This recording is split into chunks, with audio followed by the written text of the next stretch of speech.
మీరు ఏ వ్యాపారం ప్రారంభించినా అందులో బ్రహ్మాండమైన సక్సెస్ రావాలన్నా శనివారం సంధ్యా సమయంలో ఒక వక్క, ఒక రాగి నాణెము తీసుకొని రావి చెట్టు దగ్గరకు వెళ్ళాలి.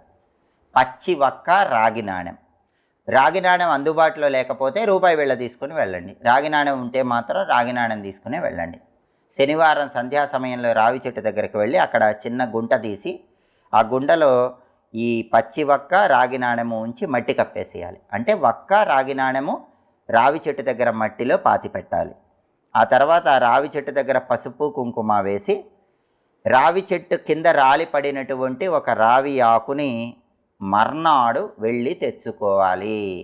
అంటే శనివారం సంధ్యా సమయంలో పచ్చి వక్క, రాగి నాణెం పాతి పెట్టాక పసుపు, కుంకుమ వేసి నమస్కారం చేసేసుకొని ఆ తర్వాత మర్నాడు ఆదివారం రావి చెట్టు దగ్గరకు వెళ్ళి మళ్ళీ పసుపు, కుంకుమ వేసి రావి చెట్టు దగ్గర దీపం పెట్టి రావి చెట్టు కింద రాలి పడిన ఒక రావి